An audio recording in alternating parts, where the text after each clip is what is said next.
Hi, అందరికీ నమస్కారం. ఈ మధ్యన ఈ వార్త విన్నారా?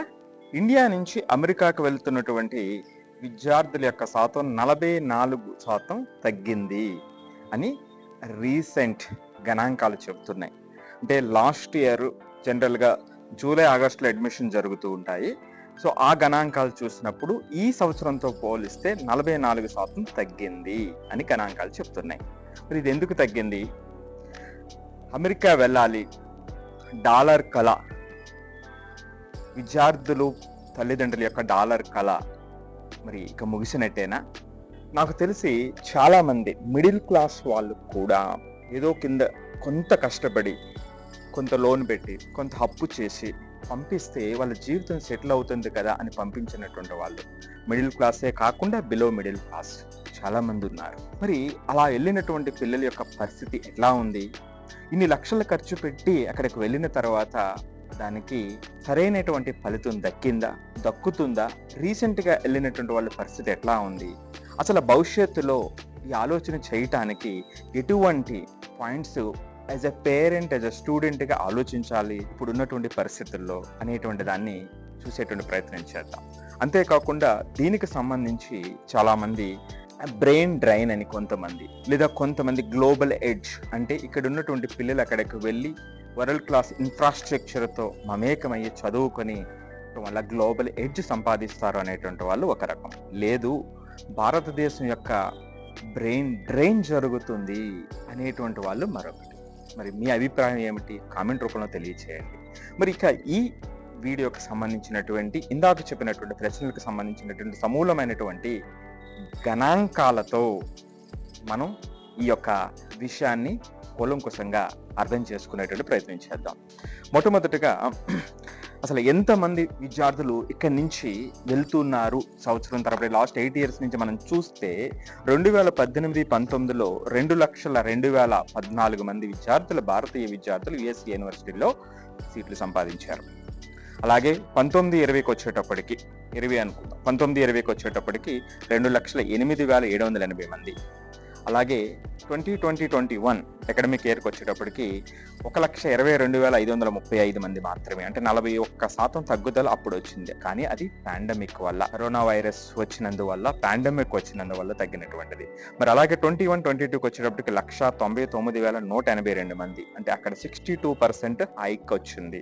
కొంత కండిషన్ సెటిల్ అవడంతో 62% పెరుగుదల కనిపించింది. అలాగే 22కి వచ్చేటప్పటికి 2,34,473 మంది, 23కి వచ్చేటప్పటికి 2,68,923 మంది. అంటే 22-23 ఆ 2 సంవత్సరాల్లో మనం చూస్తే 34.5% పెరుగుదల కనిపించింది. అలాగే 24కి వచ్చేటప్పటికి 3,31,602 మంది, 23% పెరుగుదల కనిపించింది. కానీ 20-25కి ఇప్పుడు ప్రజెంట్ చూస్తే 44% డిప్ తగ్గింది గత ఏడాదితో పోల్చినప్పుడు. మరి దీనికి కారణాలు ఏమిటి? చాలా మందికి అడ్మిషన్లు వచ్చాయి, ఫీజులు కట్టారు, కానీ వీసాలు రాలేదు. యుఎస్ఏలో ఉన్నటువంటి కండిషన్స్ కానివ్వండి, వీసా రూల్స్ కానివ్వండి, అక్కడ తీసుకున్నటువంటి నిర్ణయాలు కానివ్వండి, ఒక ట్రూ బిజినెస్ మ్యాన్ ప్రజాస్వామ్య దేశానికి అధ్యక్షుడైతే ఏ విధంగా ఉంటుందో జరుగుతున్నటువంటి పరిస్థితులు చెబుతూ ఉన్నాయి. సో కాబట్టి ఇక్కడ అంతా కూడా కండిషన్స్ వల్లే కాదు. చాలా మంది ఫీజులు కట్టారు, వీసా ఇబ్బందుల వల్ల రాలేదు. కొంతమంది వెనక్కి తగ్గారు. ఇప్పుడున్నటువంటి పరిస్థితుల్లో వెళ్ళటం శ్రేయస్కరమా అనేటువంటి అనుమానంతో ఇక్కడే ఇంజనీరింగ్ చేద్దాం అనేటువంటి ఉద్దేశంతో, ఇక్కడే ఎంఎస్ చేద్దాం అనేటువంటి ఉద్దేశంతో వెనక్కి తగ్గినటువంటి వాళ్ళు ఉన్నారు. ఇవన్నీ కలిసి 44% తగ్గుదల కనిపించింది.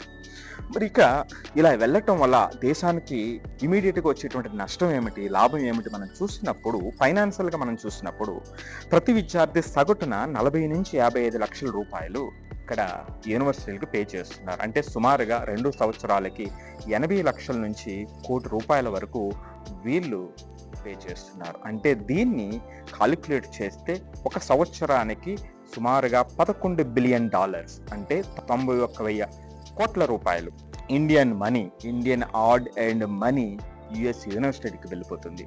దానితో పాటుగా వీళ్ళు అక్కడ ఉండటం వల్ల వచ్చేటువంటి ఖర్చులు కానివ్వండి, లేదా ట్రావెలింగ్ ఎక్స్పెన్సెస్ కావండి, మిగిలిన ఖర్చులన్నీ కలిపితే సుమారుగా ఈ విద్యార్థులు సుమారుగా 2 లక్షల కోట్ల ఇండియన్ మనీ యుఎస్ఏకి తీసుకువెళ్తున్నారు అనేటువంటిది ఒక అంచనా. మరి ఇంత ఖర్చు పెట్టి అక్కడికి వెళ్ళాలా? వెళ్ళటం వల్ల ఉపయోగం ఉందా అంటే మరి ఉపయోగం ఉందా లేదా అనేటువంటిది 2 విషయాల మీద ఆధారపడి ఉంటుంది.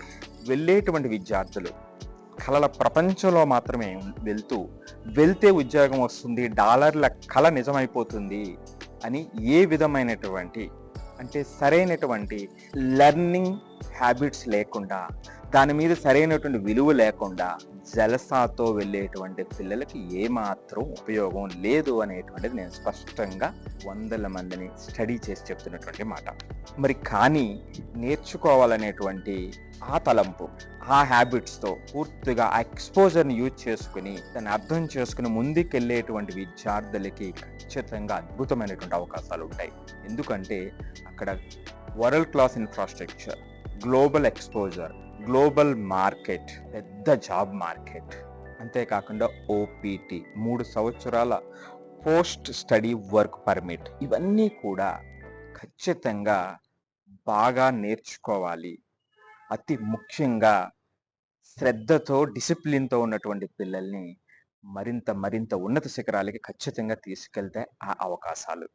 అలా కాకుండా డబ్బు కట్టి హోదా కోసం లేదా కేవలం డాలర్ల కళతో వెళ్ళేటువంటి వాళ్ళు ఖచ్చితంగా చిన్న జాబులతో లేదా జాబ్ లేకుండా మరలా తిరుగు ప్రయాణం చేయాల్సినటువంటి అవసరం వస్తుంది. ఎందుకంటే నేను మామూలుగా చెప్పట్లేదు, ఇవన్నీ కూడా గణాంకాలతో చెప్తున్నాను.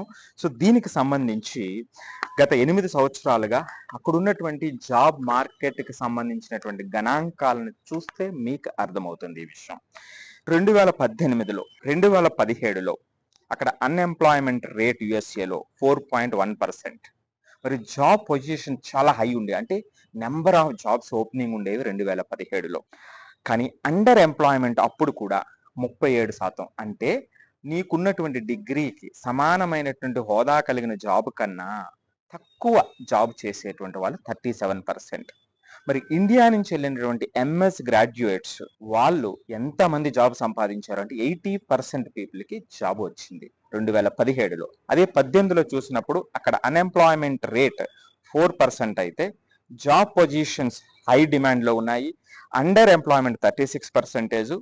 ఇండియాకి సంబంధించిన ఎంఎస్ గ్రాడ్యుయేట్స్కి 82%కి జాబ్స్ వచ్చినాయి. 2019లో చూస్తే 4.2% unemployment rate, job positions high ఉన్నాయి. అండర్ ఎంప్లాయ్మెంట్ 38%, ఇండియన్ ఎంఎస్ గ్రాడ్యుయేట్స్కి 80% జాబ్ ఆపర్చునిటీస్ ఉన్నాయి. మరి 2020కి వచ్చేటప్పటికి అన్ఎంప్లాయ్మెంట్ రేట్ యుఎస్ఏలో 8%, అక్కడ లో, బికాజ్ ఎందుకంటే పాండమిక్ టైంలో. అండర్ ఎంప్లాయ్మెంట్ 48%, ఇండియన్ ఎంఎస్ గ్రాడ్యుయేట్స్కి వచ్చినటువంటి జాబ్స్ అక్కడ 60% మాత్రమే. ఇక 21కి వచ్చినప్పుడు కొంత రికవరీ వచ్చింది, అన్ఎంప్లాయ్మెంట్ రేట్ 5% తగ్గింది, రికవరీ అవుతూ ఉంది ఇక్కడ job positions. Under employment 42%, Indian MS గ్రాడ్యుయేట్కి 73%కి జాబ్స్ వచ్చినాయి. మరి ఇక లేటెస్ట్కి వచ్చేద్దాం. 24కి వచ్చేటప్పటికి అన్ఎంప్లాయ్మెంట్ రేట్ 5.6%, కానీ జాబ్ పొజిషన్స్ ఓపెనింగ్ 2019తో పోల్చినప్పుడు 40% డౌన్, 40% తక్కువ ఉంది. అండర్ ఎంప్లాయ్మెంట్ 45%, ఇండియన్ ఎంఎస్ గ్రాడ్యుయేట్స్కి వస్తున్నటువంటి జాబ్స్ అక్కడ 60% మాత్రమే. 160 మందికి మాత్రమే జాబ్ ఆపర్చునిటీ కనిపిస్తుంది ఇప్పుడు, కానీ 2017లో 80 మందికి కనిపించింది. ఇక 2025 లేటెస్ట్ వచ్చేటప్పటికి అక్కడ అన్ఎంప్లాయ్మెంట్ రేట్ 5.8%. ఇక జాబ్ ఓపెనింగ్స్ ఎలా ఉన్నాయి అంటే డికేడ్లో ఈ 10 సంవత్సరాల కాలంలో లోయెస్ట్. Under employment 46%. ఇక్కడ ఈ సంవత్సరం చూస్తే ఇండియన్ ఎంఎస్ గ్రాడ్యుయేట్స్కి 55% మాత్రమే. ఇది ప్రస్తుతం ఉన్నటువంటి పరిస్థితి. మరి ఇటువంటి పరిస్థితుల్లో నిర్ణయం తీసుకోవాల్సినటువంటిది పేరెంట్స్, విద్యార్థులు. మరి ఈ సందర్భంలో పేరెంట్స్ సలహా ఏమిటంటే, అన్నీ తెలిసి ఆరితేరినట్లు నటిస్తే నష్టపోయేది మనం అనేటువంటి ఒక సామెత ఉంటుంది. సో కాబట్టి మీ పిల్లల్ని నేర్చుకునేటువంటి మైండ్స్తో పంపిస్తే, దాని మీద అత్యంత శ్రద్ధతో డిసిప్లిన్తో వాళ్ళు వెళ్ళగలిగితే ఇప్పటికీ కూడా వాళ్ళకు ఉన్నటువంటి ఆపర్చునిటీస్ ఖచ్చితంగా మంచిగా ఉంటాయి. ఇది బ్రెయిన్ డ్రైనా గ్లోబల్ ఎడ్జ్ అనేటువంటిది it depends on the people how take the things rightly. ఇక ప్రభుత్వాన్ని చూసినప్పుడు 2 లక్షల కోట్ల రూపాయల ఇండియన్ మనీ అక్కడికి వెళ్తూ ఉంది. మరి ఆ విధంగా అంతే విధంగా రిటర్న్ మనం తీసుకురాగలుగుతున్నామా? అటువంటి స్కిల్స్తో పిల్లలు తయారయ్యి మరలా ఇండియాకి కాంట్రిబ్యూట్ చేస్తున్నారా అనేటువంటిది ఆలోచించవలసినటువంటి అవసరం ఉంది.